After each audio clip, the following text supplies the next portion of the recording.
này mùa cha có sóng câu lúa cô bỏ có ta nó vẫn chia chỉ thua có bùa tao mua tụ lù lo đánh xia giờ chỉ mua tiền bố thâu có tụ lù làng mùa có nó bùa tao mua chưa cô bỏ có ta nhẹ nhẹ có từ giờ họ cô rú rú sàn trong gió có vì có thiên do tụi em cũng non chờ giờ tia nó cô tao có lo lu cô vua lu có đi lên sư mò vừa chỉ trao chỉ cho có mua ý gì vừa lu có muốn gió nung cờ có ta tia nó muốn gió nung tua tu nên gì lu ya của tao có tia mê năng nó vừa chín chia đua chia vừa lu có sự có ta tia nó vì có thiên do tôi cố lúc cơ xia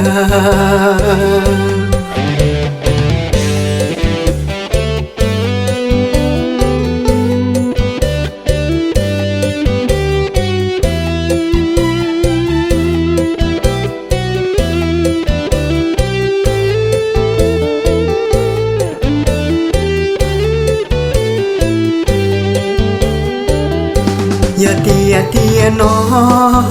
cô tao có lo lu cô vua lu có đi lên sư mò vừa chỉ trao chỉ cho có mua ý gì vừa lu có muốn gió nung cờ có ta tia nó muốn gió nung tua nên gì lưu ya của tao có tia mê năng nó đua chín chia đua chia đua lu có sự có ta tia nó vì có thiên do tôi cố lúc cơ xia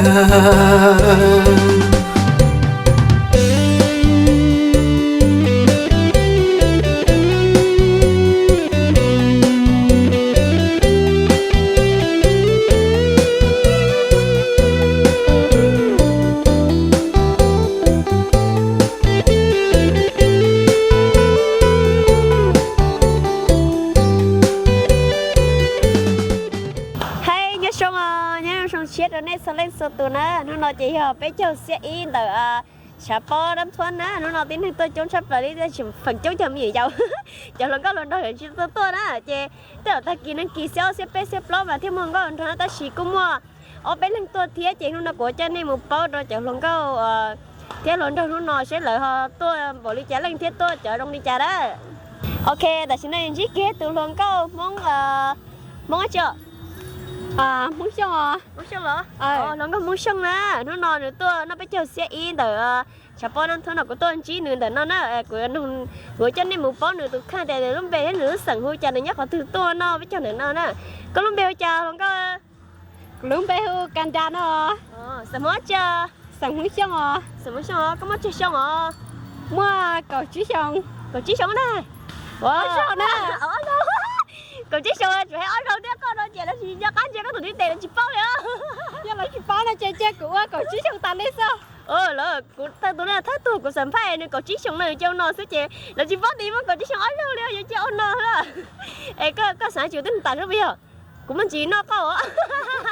à? Nước ta lo, ok cái nào thì tôi nói cho nó, tôi nhớ cho phun mắm này nhớ gì nữa bây giờ? Nhớ gì nữa? Cha của tao bỏ cái tôi họ sập quá nó đôi đi, có họ tôi thay xong nó thôi tôi nên tao xong nữa. Nó tao xong nó cũng tôi chỉ tao tôi sập quá nó liền theo.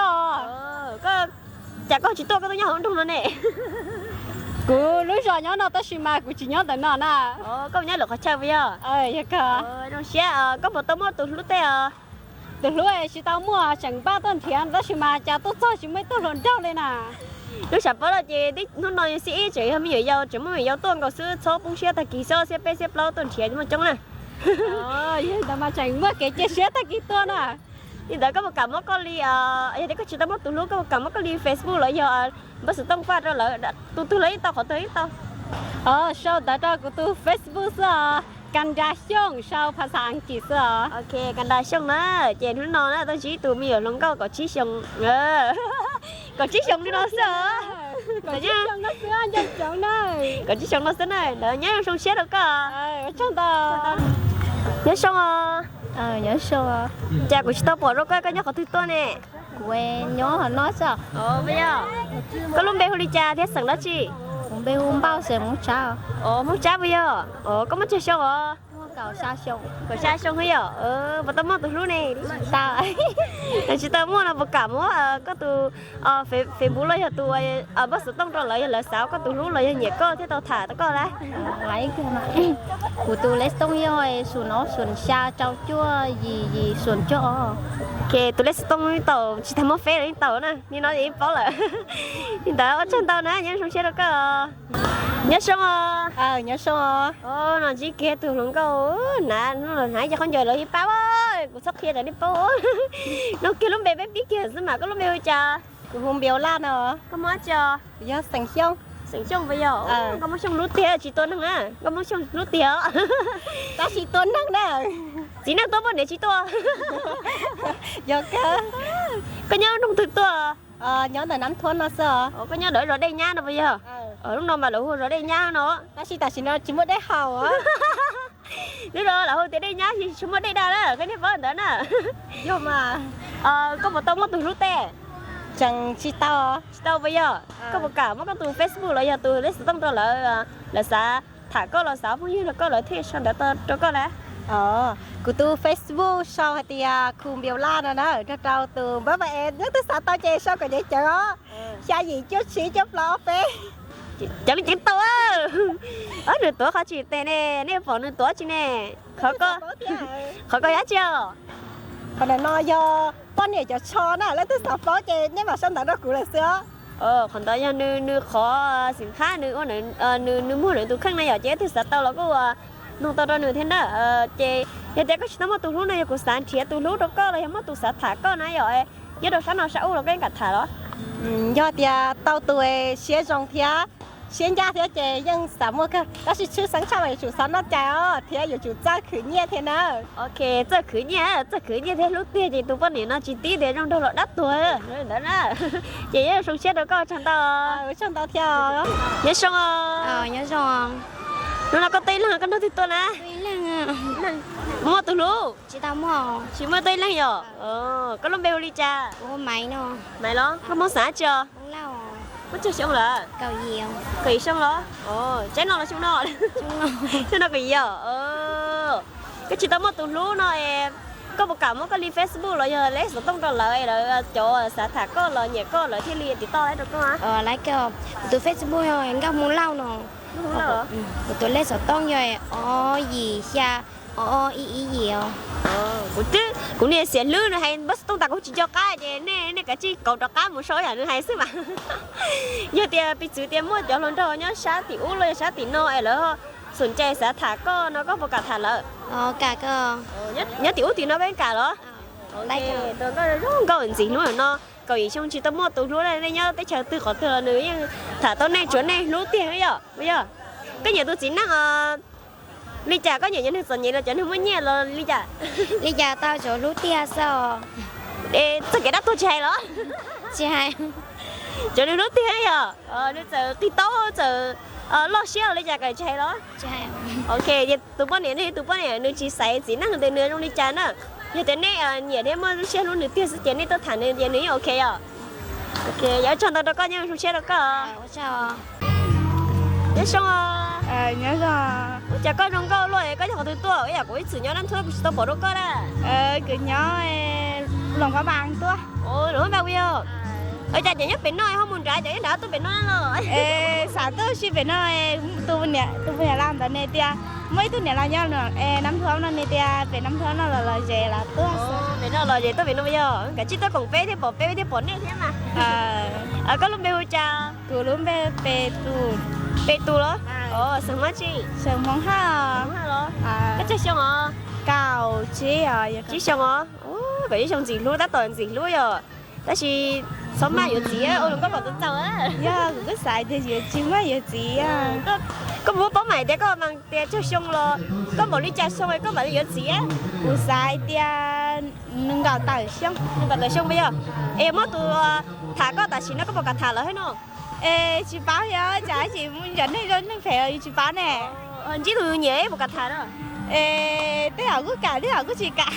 thì cũng cả cũng chị cả còn chỉ xong sẽ chỉ tao lấy à có chỉ tao mất từ lúc có một cả một cái lia Facebook rồi tao rồi là sao phụ huynh nó có rồi thì lia xong đấy nó có đã của tôi Facebook cho Angel ha hồ tôi lấy số đông này chị plus xa sửa ra gì chị nó có tên là con đó tụi tôi đây tôi nè lao tôi để lâu tôi bây giờ cái chuyện có cái tí chỗ có bé cục lót có chí xong mấy thôi được mấy tôi cái chuyện có mấy tôi cả của mấy chị tôi cái mấy tôi bây giờ để đâu xé thở cờ xong xé nó có thể tao từ lúc có xin á cho tao cái vậy à nhớ xong nhớ xong có nhớ hôm nay nhớ họ thứ tôi nhớ sinh nhật tôi sinh nhật nè có một xé có tôi đấy tao bỏ cô không anh đây nhá nói tiền về đâu rồi chơi thiết đi tao chưa mất từ lúc về nói tôi chỉ từ lúc à chị mua hãy coi là thêm một xé cờ cái xé là tao tổ xé cái tia có lúc về đi trà về hú bao sao muốn xong không mất chơi xong à cả trò xong bây giờ chỉ nên cho một số phải lúc chập nó cho một lia tia chỉ đâu bỏ ít tôi hiểu mỗi nên còn tới xong lẽ cái chị tao mất từ lúc nào có một cả một cái li Facebook rồi giờ đấy sẽ tung rồi là nhẹ có là sẽ thả có rồi thì đi thả lấy cái đó lấy cơ mà của tôi phết rồi khu xong ăn kia đó tôi mới sẽ tung vô sùn ở chua trao ở gì báo trao gì ok vậy nên bỏ nữa là chê nếu hai đêm lấy tung tên Facebook này nên nhiều đêm chỉ sau đấy chắc khá nè so cái trả lời tôi sau thế chê có họ chỉ tôi yêu tôi lú theo có như tiếng mất chọn luôn đâu như sát thì nó lại thả có cái cả thả nó cả cả cơ chế trả lời chi nha nhá có chỉ sấy tết chơi cả chỉ sấy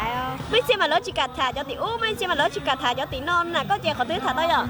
dạ cơ ok chị đến này nhá họ tư này tí chờ tư là này chỉ sau xe đấy thì tiền nhẹ nữa là cũng xem thấy chắc khá đâu nữa cậu cho chúng tác tổ chứ sao luôn câu xí cô tác tổ sao luôn câu tác tổ đúng rồi gì luôn thế nè nhớ cho tao được bữa cho nên nào nhớ xong à chào chị tao bỏ đâu có tôi ăn luôn rồi chị tao bỏ đâu có cái nhớ tôi nhớ chiếu chí tôi nè có mình chiếu chiếu à bỏ thay đâu có mình chiếu chiếu này có lúc bé hồi đi trà của hoa cống hả có muốn xả chưa muốn sừng vừa chưa xong là mua cầu xà không nào cầu xà xong bây giờ chưa được xong rồi cầu gì chắc tới đâu có nhá lại và tao mất từ lúc cho ta thả mua đó chị tôi cho tôi vừa trên chị mua nè chị sẽ đâu thì cho thả đâu đi bé đi đã cá đã tê mà mua chị tôi sẽ xử tôi đâu rong đợi mà chị tao mua bây giờ dạ cơ giờ cái chị tao mua tôi xử tôi rong đó có một cả một cái tôi Facebook là tôi lấy xong rồi là nhớ có thể lấy thiên lý xong đó tôi chắc khá đó có thể thả đó coi đã tôi phải sau cúng vương nào sao cúng vương sẽ là đợi mong đó đợi mong nên đợi mà ở trong đó nhớ xe đó có nhớ xong xe nhớ xong nè cha giờ anh cầu trong loại của lúc sập bao tới chỉ lo cũng thiệt nè thiệt như tiền thiệt nè sắm phan á có nó view đi cha của cô ba đó là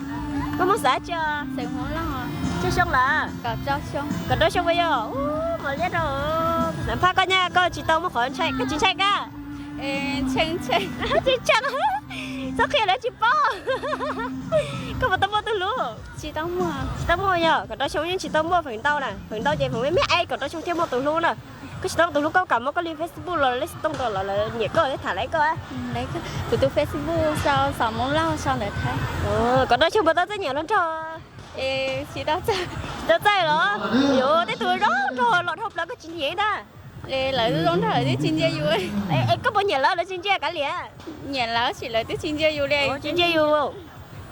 Số khe sáng mày chia nhiều tôi cái chi thả lỡ lấy à. Chả có nó luôn thôi chống nó có tôn chế của mấy tuổi có nhẹ đi. Chỉ tao bỏ. Chỉ tao bỏ bây giờ. Giờ trẻ có của cũng chắc tôi mình dùng cầu xây à.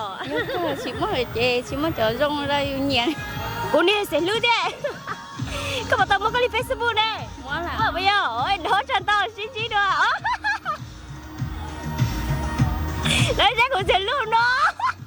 Ôi đó tụi con lên xe chờ của chủ ơi, lên xe tải ăn thôi. Cuối phố. Đấy thì của nó còn thấy người cậu là trẻ có thất xá vậy đó. Lên tới chờ nó có. Sao đấy à? Nhớ xong à? Ô, chả có xe luôn à rồi. Chả có sản phẩm của thứ ba. Có mỗi mẹ chả có xe luôn. Xe ý mẹ cho giàu chi. Giàu chi bây giờ? Chả cá có một đôi khâu này. Ôi nó chỉ đôi khâu. Ôi nó chỉ đôi khâu là cái sao thì đôi khâu sẵn nó, nó không xe tiền á, tuồng con nó nè. Mà cho nên một bó là tụi khăn nè, có lúc về huli trà. Huli xong mì à? Sẵn đã chia mất cho xong à? Sẵn không vui mất cậu chơi xong. Cậu chơi xong bây giờ? Đúng con lo sẽ làm rồi nữa, cậu chơi xong đã tỏ thân tôi đúng ơi nha. Cậu chưa nên cậu ta tỏ đúng ơi nha, là tụi nó luôn con lo xeo nữa đúng ơi nha, sắp lỡ nữa cho nhỏ tết chạy hai giải cho khỏi rồi. Cho tụi nó lo xeo là cho anh này bây giờ tụi nhá nó lo xeo nè. Cái nhá có tụi tôi à? Nhớ chí à? Có muốn chơi chi bây giờ? Có muốn chơi chi nó có số lăng nữa, ở đây sẽ rút có bao nhiêu cần ta? Chỉ cả là. Có đứa cậu ta mới sao bây giờ? Chỉ cả là cậu ta ý. Mà ý bây giờ. Rong sắp lời rong đâu khỏi chỉ cậu ấy à lại. Nhưng cậu cái gì tới không xia thủ mà nó không yêu là chuyện tiền xia. Cái này rong đâu khỏi chỉ cậu tới cậu ta ý vậy à? Cậu ta mới ý chỉ cả. Có bao tao mất tụi luôn à? Chỉ tao chỉ tuần chỉ à? Tuần chỉ là bố mà tuần gì xia thế? Tôi ông nó à chỉ mất từ tí xe đi thế. Có tôi đó luôn bây giờ. Tôi nó mò thảo đã siêu thế. Chỉ tao mất tụi luôn là có một cả một cái Facebook là lấy tông đó là giờ là xã thả có là nhẹ có thế xong là lấy đó có. Lấy cái của tôi về bù sao thì thơ sẽ đủ hồi tụ bà chua trao bé chua trao y pla. Ở chân tao nhớ xong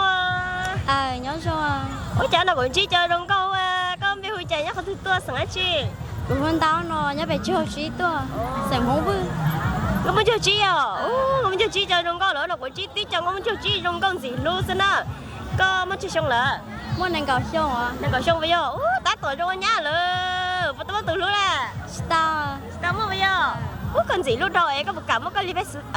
Facebook rồi lấy tông đó là cho nhẹ có là thế đi sau đó tôi thả lấy cơ đấy lấy mà của tôi em bao nhiêu em chua bé gì bé chua trọc lắm hồi tôi phải cho em có món vui nữa vậy tờ có món vui sau thì có món vui nữa vậy tờ của tôi phải có món vui tờ kia coi rồi đây sáng nữa chứ mua chắc không có món vui tập lần nữa nè cái chị tao mua từ lúc này thì nhớ cho lần đầu là xã thả coi là nhớ xã tiểu hay bị chửi tên cho mua cho nhớ đó sáng mình cả đấy rồi là nhẹ coi là xã thả coi là có những cả đấy chị cả lấy cái mà là xin nhẹ sao mấy xe là xảy đấy rồi ít xe chơi thì nhớ đó sáng mình cả giờ là cho cả thả ít xe chơi nhớ đó sáng luôn này họ chỉ cả thả thiên là chơi của thiên nó có sát sải chán à chưa cha chân tao đó có nhớ xong còn gì luôn là cái nhóc thứ toa nhớ khó nó tốt nhớ năm thuần nhớ thuần xe lo chỉ có khó lo trong nó tao bỏ có đôi lẹ bỏ lo trong nó chỉ có chân này bỏ tụi mình thay rồi khó lo trong nó nè có lúc bé huli trà thế sẵn cái gì cũng bé hú ba giang của sẵn hú ya bây giờ cái chơi xong à có ở xong có vô nữa là còn chỉ cho có chúng nó đi vật cái chỉ chờ nữa chạy nó sai là vật cứ hay có xong nó lo nữa cái đá cái lo tiền ta cái niệm nó có to cả sợ hay cái này lo là thành nó chỉ cả chơi mấy á to hay là to cái đó cái này tôi này bị chỉ tiêu mới chỗ món là xã thả có là chơi mấy chơi nó rồi là lần đó có thả vào tao mà cái này chị trẻ cả chị trẻ cái nếu như mẹ ở cái tiếng lo xếp nó của vật khô này uống tích cho khô rồi luôn nhưng có sẽ khô nó xin à ý là của anh đi tên nó xin à em nó sẽ mất xếp ra của nè có trong món đó có trong chết mất rồi nó có một tấm từ lúa chỉ tao à cái chị tao từ lúc có bộ mua có bộ tao xí phế đấy à chỉ có cái xí phế có cả một cái ly Facebook là ở trên này ở lấy sự tung đồ là chỗ nhà có sẽ thả có thế xong lấy được có ở lái mà đi chả có tụi phế tụi phế tao chưa cả tao say toàn sẽ tụi phế này có số nhiều khoản lót rồi chờ nhiều có xí phế bút chỉ tôi cho cá phế chỉ tôi cho cá lấy sự tung à chết tiền à tụi con nó có nhiều khoản lót tụi cô đấy tiền của sự nhau luôn rồi là tụi tao bỏ đó là nhiều khoản lót cái xong đó ha sao góc mông nhang có món da bây giờ wow có món da nữa chị ở trong đó có sao nhớ sao nhớ xong à cái lớp về trả sản mua đấy chị của con chơi liệt sản mua xong à chị liệt sản mua xong bây giờ có mất chơi xong à mua cả chơi xong xong nè có chơi xong nào bây giờ đúng không có nhá có rồi có món mì cà rồi dạ mua chỗ cho sáng mì cà là có một cả cả cái đó trời sại nó tiếc chị ta xả đi mà lo lấy mà lấy cái giờ có một tấm tụi luôn nó học tụi luôn đây cho chị tao mua bây giờ vậy tiền mất chỗ xả thả con nhớ sao ui mà ta cũng hay nhớ thì đâu cái cả thả ta thôi à có nhà tôi chỉ nên có một cặp kia thì giờ nhớ sao ui sao nó lại tiếp bảo thì có nhà tôi luôn chờ tiếp đi bảo lọt thả có thì cũng trong nó cũng dùng thả nữa để cả thả cũng rồi đấy cô chị tao bảo thế chị bảo hiểu tôi thích thế không tôi sẽ cho con từ lúc từ đây tôi sẽ cho cô sẽ cho con bây giờ là có mẹ chả cô mua như mẹ chỉ cho bây giờ ta tỏ sản tao những con chó yo có bao đó là sản con chó xuống đó chịสั่งà chịสั่งnè giờ đểสั่งđó thôi nó màสั่งdạ nó giờ đểสั่งcái chị đông con mà mua hơi giờ đểสั่งđông con chị lấy chỉ những con chó chúng một có một sản con tốt thị đi bây giờ má có một cả sản con chó nè chị lấy xong ra cho ra đó nên đỡ mà chị lấy xong net bắt tôi là 5 thôn nữa lúc đó 5 thôn nữa tôi nửa sản con chó lấy xong nửa sản con chó rồi giờ cái tấm từ lúc nó có một cả một cái đi Facebook lấy sự tung đó lỡ thì đi nhảy có thể xong đỡ lấy được con nè lấy mà của tôi lấy sự tung cho gì cho ở xa đâu xa của tôi phải hu xe xong mà sao phải giảng kỹ xe xong giảng kỹ nữa của chỉ bảo giảng kỹ đó chỉ này chỉ bảo thì này mà xong chắc khá đấy xong ta đâu có nhớ chưa nhớ xong nhớ rồi có lần về đi chơi sáng chị của lá nó giờ thành món liều chơi xong cào trâu xong trâu xong bây giờ có chuyện trăm một số bây giờ có trâu你觉得这么唱了？干嘛这么等路？知道么？就在等起啊，就去播了。也去保利。哎，今天中午那就没东西写了。周末东西写了，就去播了。你干嘛搬去等路那个？干不干？改这个搞个 list 当了Facebook 的了也个了，天上来这个。来个tôi mới yo sườn xa gì chỉ cho ọp lo họ của tôi phải hu lá lì nó lá lì bây giờ khi tôi có tôi xong nó chỉ tôi mua lần sau nó tôi đừng có lo xe ít tôi nói đây là hay mua tệ tờ đó chị tôi nhớ chờ mua tệ tờ lo xe là chị tôi thả tôi con nó tôi giữ tôi con nó tôi nữa chị chờ nó có chờ nhớ sao nhớ rồi có lần bé đi chào luôn có lần bé vậy à thằng mới chiếu mất chơi xong à sợ muốn hơi mua cậu cho xong cậu đó xong bây giờ vậy thì là cậu chỉ đi chơi mất cậu đó cậu sẽ xong tàn đi ha có một tấm một tụi luôn chị tao có một cả một cái Facebook là lấy tông là chỗ là nhẹ có thả có ấy thì có nhớ đây nhá ít lần nó tới chờ thế li khu trong này nó có thả đó lấy cái tôi bây giờ cho bao cho bé gì bao sao tôi phải cho nấu yên hả này chỗ chị chẳng thấy tôi Facebook à thì cũng muốn chị tết tông hay lửa cũng chỉ cho cái là lửa thì ở đâu đêm luôn liệu cái tao mà tôi luôn là chị chờ đây lúc tết chờ tư là chỗ nó họ tư cái cả thả tan thôi à cái chị sai cả chị sai á nhớ tết chờ Mecca tết chờ Bắc Kỳ tết chờ Australia tết nó cái cả thả tan thôi à thì chỗ luôn thôi nhá tết chờ xuống có một cả thả á cả tưới cả tan thôi à ok chị tưởng con nó có tôi xong tao mà tôi luôn à chị tôi nhẹ nó chị xong đấy chắc cả tôi lấy xong tôi Facebook nữa xong đó có nhớ xong con nhớ khó từ tua con nhớ đâm say tua nó có muốn đâm say bây giờ cái lúc bé trả sáng chưa lúc bé đó chi sống vào mất chơi xong là cũng mất cầu xa sông cái xe xong bây giờ mất chơi cần đó quê chẳng kiếm phát xạ cơ mà chẳng cần bây giờ thế ta chẳng cần đấy tuần xe chẳng cần đấy nè có tao mất từ lúc tệ chỉ tao chỉ tuần chia có tao thật nữa nó chỉ bắt tao từ lúc à tuần năm mò ta chỉ mà chỉ bỏ luôn thôi để đây nó chưa luôn thôi nhiều đi nè nhiều lắm bây giờ nhà là chỉ nhiều như vậy em biết tao từ lúc có cảm một cái lên Facebook rồi lấy tông là chỗ nhẹ có là thế thả lấy con á cả cơ tụm bơ lấy cơ tụm bơ rồi chi bé chi xa chua ý Facebook đấy Facebook cái làm món van à tới đó chị đến món không đến món bây giờ làm món đợi món này làm món van đợi món nè chị tao mua từ lúc chị thọ cõi trong chết nó con thể tao từ lúc sơ chúng tao nè nhớ sao nhớ rồi cái lông bé chả sáng chị cũng về hoa chim ra sáng mới xong có nhớ khỏi tôi có mua chưa xong là của nhớ tỏ bánh sang tỏ mua cầu trâu xong còn đó xong bây giờ mới cho người ta cờ đó thì tao để chị tao mua gì đó chị tao mua từ lúc chị tao mua chị tao mua bây giờ chị tao có một cả một cái Facebook rồi lấy tông này cho lợi nhiều có sẽ thả có lợi thế lìa xong đấy cho con đã lấy cơ mà xa trao bao y chua chị y chua từ Facebook đấy Facebook Chin ra bây giờ cái tôi họ phải có nói với nó nói cái nữa thì tôi sợ rồi giống mua tua hả chỉ mua ăn thôi đó chỉ mua tôi bây giờ tôi tao biết nó vào thả tay tôi đi chị lấy bây giờ chúa cha nó là chị tiền từ nhà tôi lần cao nó là chị sao nữa nhắc khai lên nữa tấm một từ lúc tôi xài nó như mấy mẹ chỉ nó lo xe hàng nó trong đó có trời nhớ xong nhớ luôn cái lon bé chả sớm quá chị cũng bé hoa tata nhưng có mong quá tata bây giờ chơi tata liền cái tata ba tata bây giờ đi nào chị nó có tuổi đó chị mua chị mua khỏe tụi tata đi nào gỡ không có sao có muốn chơi xong là cầu chí sông bây giờ cầu chí cái sông nó xí à có sông nó có vật chơi gần đó cờ mót chưa cờ một trâu bây giờ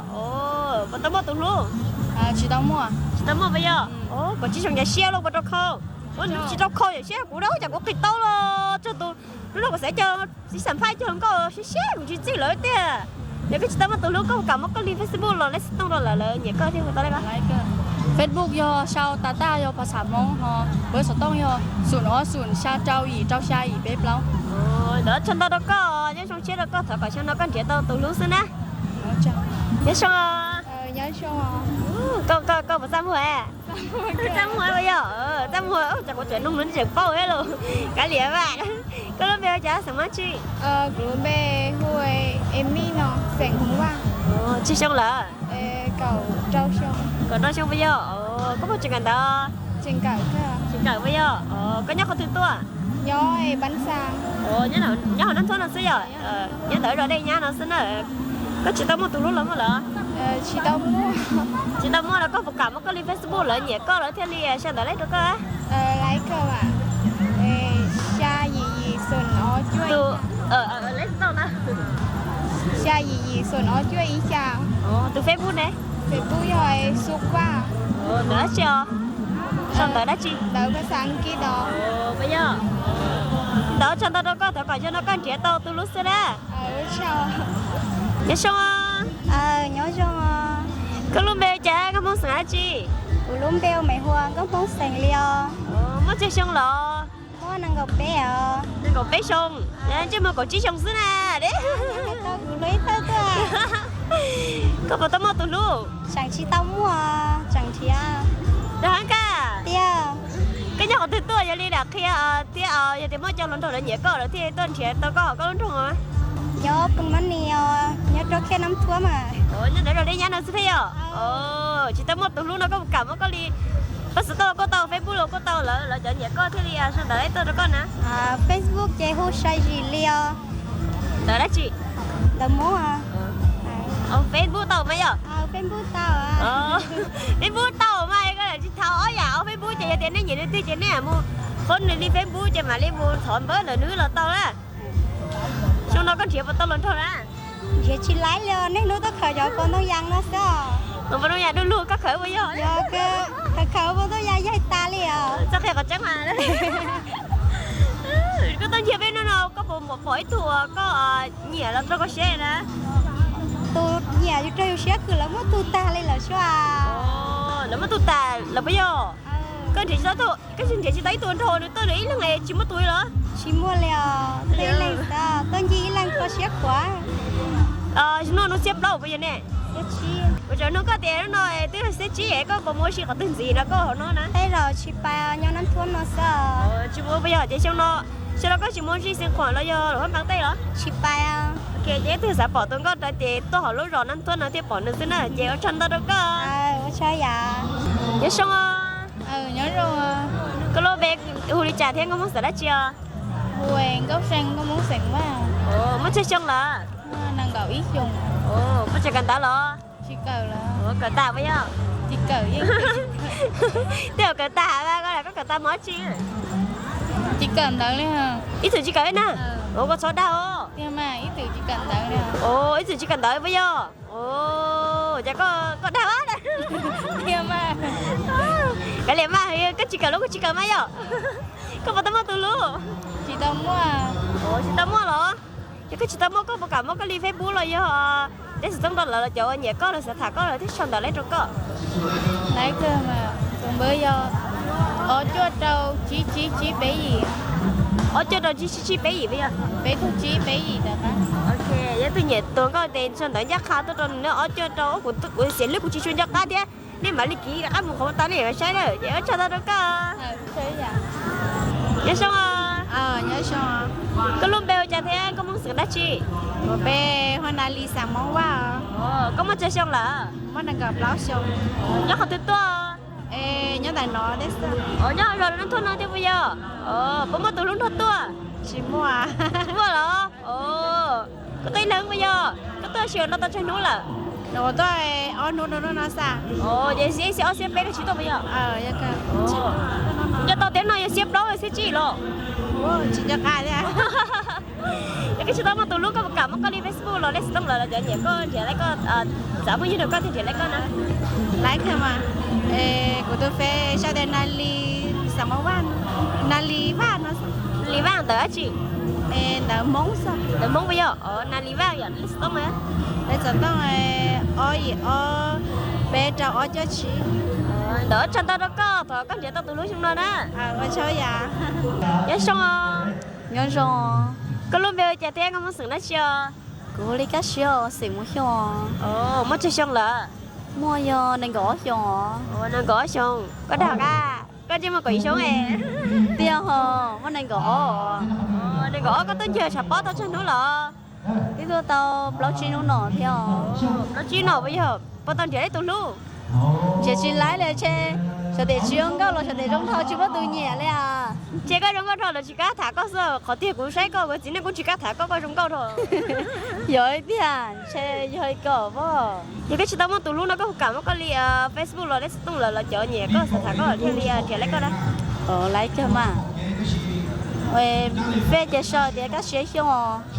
Bây giờ tôi chơi sườn nó sườn chua y đầu chi blau gì sườn chua. Chúng ta đó có nhóc có thực to. Của nhóc trong phòng nhiều. Cái đó nè. Cái đó nắm thua nó. Để đây nha, cho nó có chị nhá hữu rồi đây nha, tần cho liền từ lúc hôm bàn mà chị thì nó từ nhiều tôi có nó thiết là chị nên mà so với tôi lấy xong là Facebook chị nên mà tôi chia được đấy, chân ta đâu có. Ở chân ta.